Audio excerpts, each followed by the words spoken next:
Aujourd'hui à l'émission, nous allons vous présenter le jeu de backbuilding pour enfants, le Grand Prix de Belcastel. Pam, pam, pam, pam, pam, pam, pam, pam, pam. Pam, pam, pam, pam, pam, pam, pam. C'est le moment de découvrir la version pour enfants, la version d'initiation du classique jeu de Push Your Luck, de backbuilding, les charlatans de Belcastel. Donc ici, on a simplifié plusieurs des mécaniques pour vraiment viser un public enfant, familial, puis on le reconnaît beaucoup dans la production aussi, dans toute l'édition autour du jeu. C'est vraiment bien fait. Moi, je l'ai aimé, je l'ai apprécié autant les petits jetons, là, c'est une course.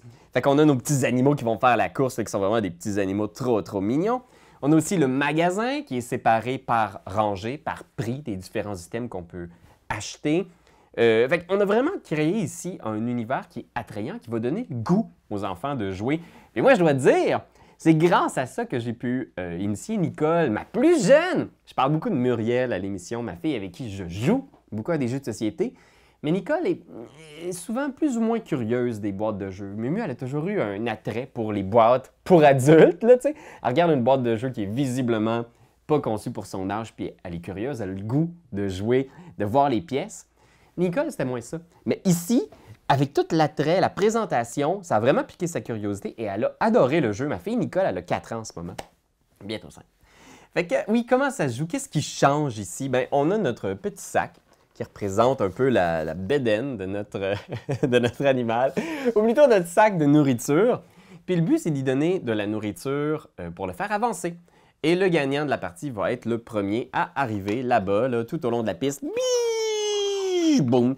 Pour gagner la course, parce que c'est un grand prix, hein? C'est vraiment une course effrénée.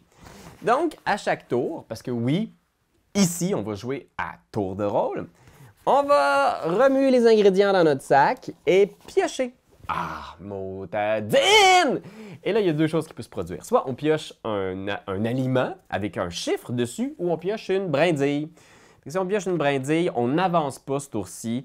Notre animal est en rêverie, qu'ils disent. Fait qu'il est comme genre... Tu sais comment c'est, les ânes? Je sais pas, j'ai jamais eu d'âne à la maison.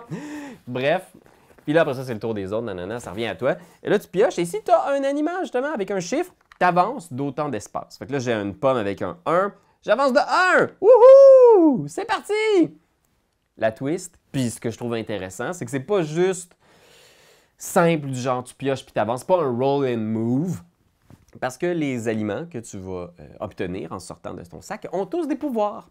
La pomme va te procurer des rubis.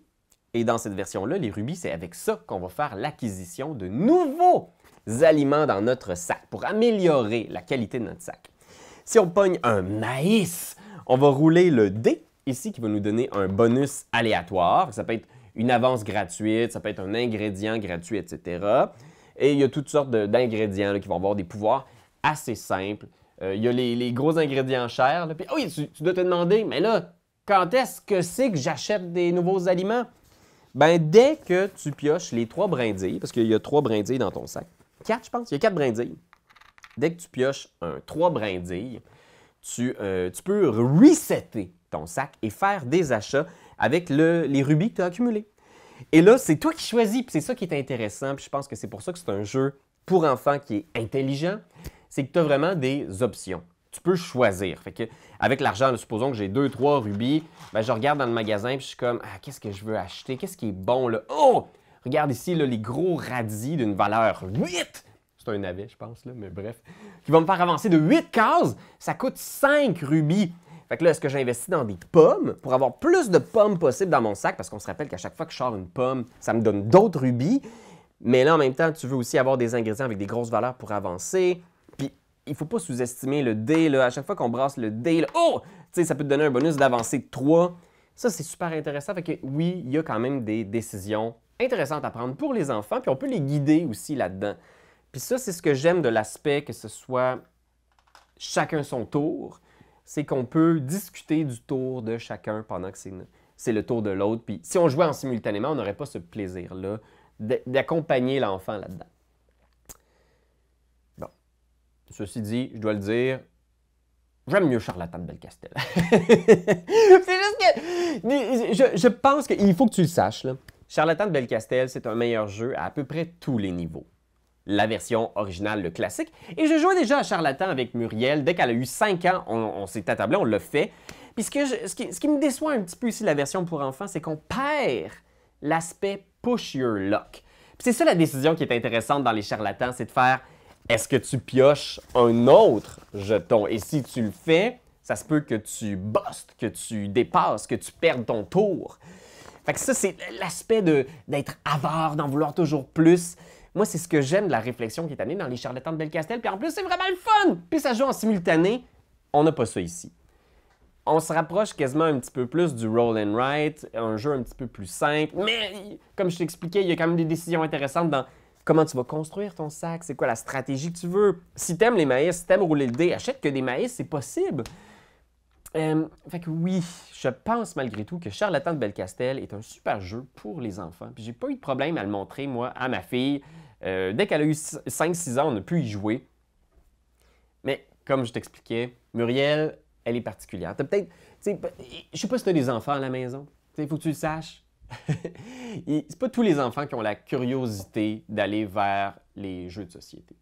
Je sais que certains de mes amis, puis moi c'est le cas avec ma plus jeune, c'est des enfants qui ont peut-être un petit peu moins la curiosité, l'attrait facile d'aller vers les jeux.